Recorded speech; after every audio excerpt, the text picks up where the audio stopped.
Hi, everyone.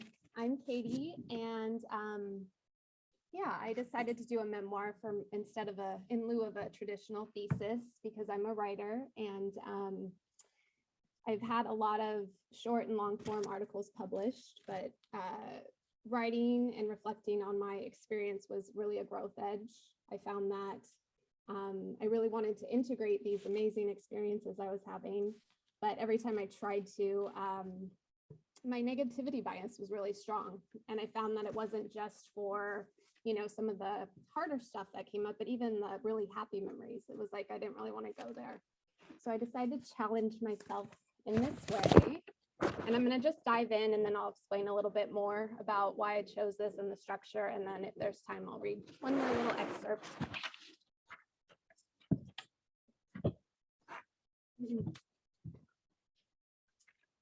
In the fall of 2017, I sat in a circle of 30-something strangers at a yoga studio in Santa Cruz. One of my best friends had invited me to come to a 50-hour weekend intensive, a part of her 200-hour yoga teacher training that was open to the public. I had recently moved back to California from the East Coast. I was still fairly new to yoga, but curious and interested in finding a new studio and community. I was excited until one of the lead teachers informed us we would be going around the room, sharing our intentions for being there. I was horrified. She expects us to open our mouths one at a time and share what? A flowery word, or even worse, the truth, what we're thinking and feeling? No, thank you. What kind of training is this, and how can I get out of it? I thought. Maybe I can quietly get up to go to the bathroom, or maybe I can somehow inconspicuously get my friend's keys out of her bag to wait for her in the car. As everyone started sharing their words, which would get various versions of smiles and nods and oohs and ahs and ums and hands to hearts from the others in the circle, I was silently panicking. This was my nightmare. I had no idea why I was there. I had no real interest in teaching yoga, and was intimidated by everyone else that seemed to know exactly what they wanted to get out of the training. I willed myself to think of something clever and profound, or at least one of the words I had heard in a yoga class before, anything, but my mind was blank, face on fire, palms dampening, throat closing up. I wanted to say, well, I've tried everything my family, friends, the media, and society told me I needed to do or be or have to be happy. I came close to marriage and kids. When that didn't feel right, I ran away to New York City and landed a really glamorous job. That didn't feel right either. Now I'm back, and I've never felt more alone, lost, or disconnected from myself. There's a good chance I'm broken, beyond help. But when one of my best friends sitting here to my right asked if I wanted to check out this training with her, I thought, why not? I truly have nothing left to lose. But our teachers were pretty clear our intention can only be one word or phrase. All I could muster up, looking down to avoid anyone's gaze, was leap of faith. Little did I know that night that not only would I stay for the entire 200 hours of teacher training rather than shying away, I would also spend the next 2.5 years traveling the world, studying with the same teacher for my advanced certification, taking literal leaps of faith into foreign bodies of water and into the depths of my unconscious. In hindsight, moving to New York was also a leap of faith. All the milestones in my yoga journey that were yet to come would also require these leaps of faith. And even applying to this graduate yoga studies program in a worldwide pandemic, no less, felt like a leap of faith. To others, including many close to me, these choices didn't make sense, but in my heart, I knew that these moves were guiding me to something greater. So I share that with my I can share that by here. I'm such an appreciate.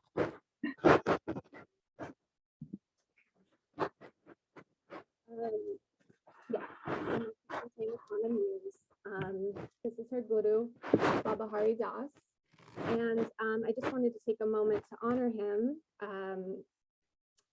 I now understand that setting an intention is an evolution of the Sanskrit word sankalpa, often translated as intention, and it's a compound of the words sam, meaning together, and kalpa, which can be translated as acting or creating.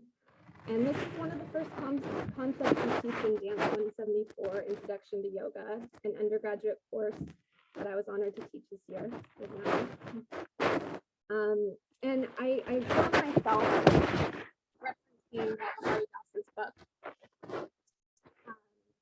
Ashtanga Yoga primer. And this is one of the quotes I shared with the students when we were starting that class. Yeah, so Baba, as the students called him, lived from 1923 to 2018. He took a vow of silence in 1952 as a form of tapas, or austerity, which he kept for decades. He came to the US in 1972, still in silence, communicating only with a small wooden chalkboard. And Hannah met him at Mount Madonna Center in Santa Cruz, and she says she wasn't looking for a guru and was on an entirely different career path, but describes feeling a transmission of unconditional, boundless love in his presence, which she remembers great. When I asked her about him, she shared that one of her favorite things about him was his integrity. Even though he wasn't a jnana yogi, that's the yoga of knowledge, he was more of a karma yogi, the yoga of action and selfless service. He was very studious and dedicated to precision, for instance, of Sanskrit translations and teachings. An example of his selfless service is he founded an orphanage in 1984 in India that is still in operation. He describes him as serious, devout, and surprisingly really funny. And here we are together in India, and I just, as I was saying those words, it just made me think that they really describe her and her teaching style as well. And I love this quote because I feel like it speaks to those words very well. Work honestly, meditate every day, meet people without fear, and play. So why the Yoga Memoir? I'm gonna kind of go out of order here. But a personal narrative is healing. As I said, I do a lot of writing, so I knew this to be true, and I found myself writing really, cheerleading other writers and seeing the transformations they were experiencing when they were sharing deep personal stories. In Dr. Louis Cozolino's book, Why Therapy Works Using Our Minds to Change Our Brains, he explains that narratives such as Joseph Campbell's The Hero's Journey are an important part of psychotherapy and provide a way for individuals to make sense of and heal from trauma. As I already shared, I found it was a way to integrate profound experiences and apply the pillars of the master's program to them. And discovered I really wanted to share my story to be in service to others on a similar path. When I first started out doing yoga, it felt confusing and disorienting at times, and I felt disconnected and isolated in the beginning. And so my hope was really to shed light on some of the messy parts of healing and awakening that aren't always disclosed in a walk-in yoga class. And finally, it's a form of svadhyaya or self-study. Svadhyaya is self-study or study of sacred texts. In his book, Yoga and the Luminous, Patanjali's Spiritual Path to Freedom, Dr. Chris Chappell breaks down the word as follows. Sva, meaning own, adhi, meaning over or on, ha, meaning hither or onto, and ya, meaning to do. So by applying for this degree program, I was really going hither on my own. My yoga path, both as a student and training around the world to become a teacher, thus far was profound. And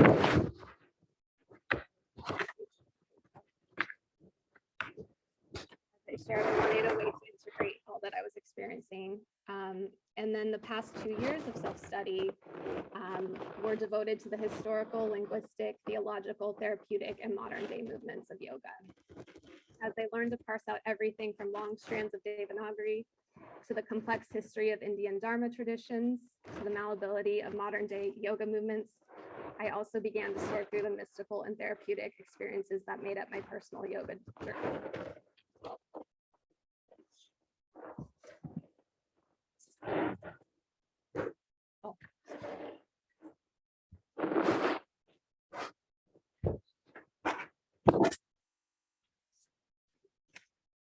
So to get support on this non-traditional thesis project, I called on the help of Sarah Harrington, who many of you will know.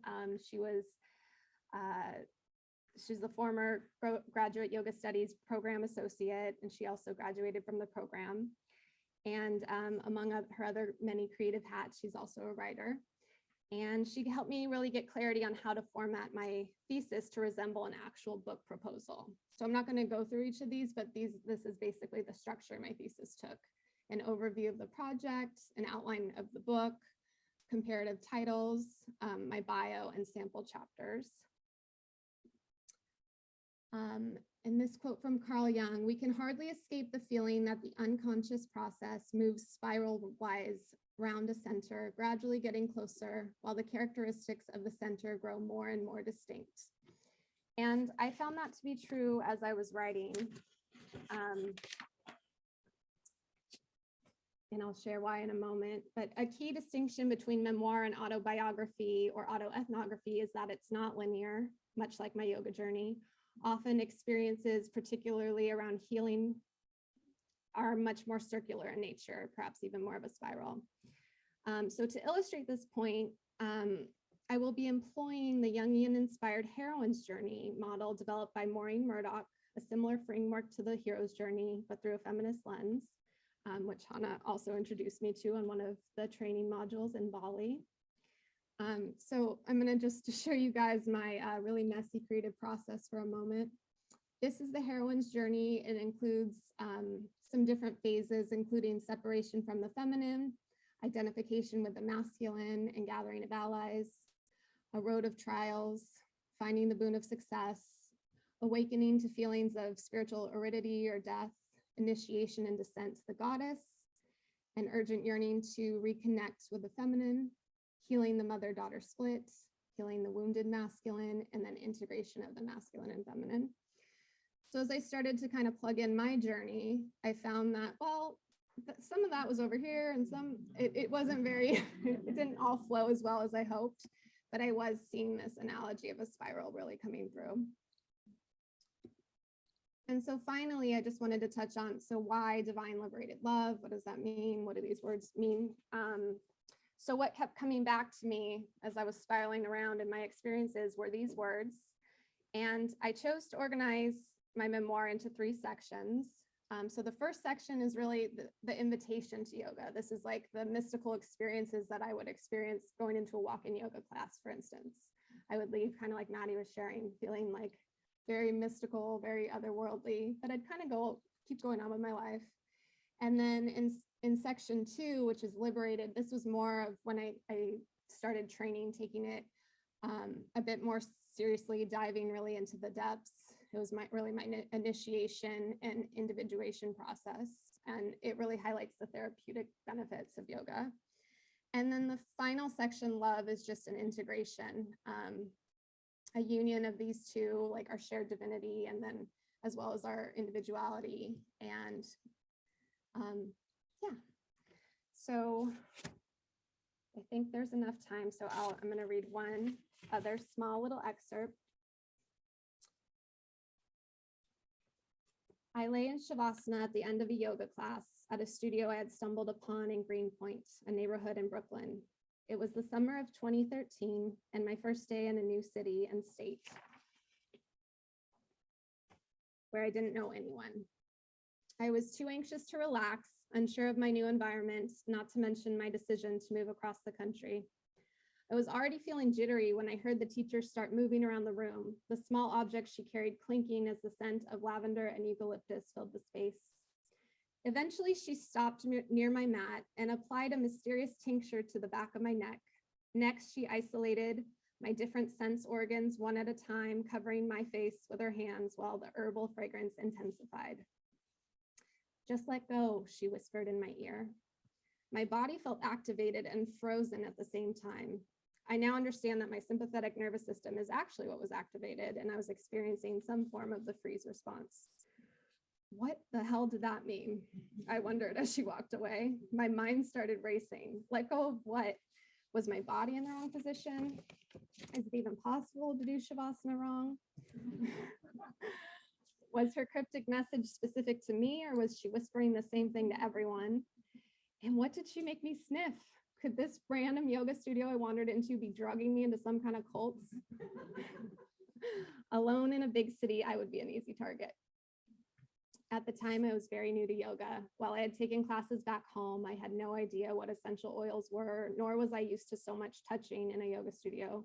Consent and trauma-informed yoga clearly weren't a thing yet. Needless to say, that Shavasana didn't feel very restful, nor did my sleep the night before. Less than 24 hours prior, I had moved to New York City from California on my own with only 2 overstuffed suitcases, a 2-month apartment sublet in Williamsburg, an unpaid internship, and a couple $1,000. I had left behind my entire world, a relationship of 3.5 years, my whole family who up until this point, my world and well-being revolved around, a modest job and community I loved, and 2.5 decades of living my life for everyone else. I didn't know who I was without these things, but I was determined to find out. Thank you.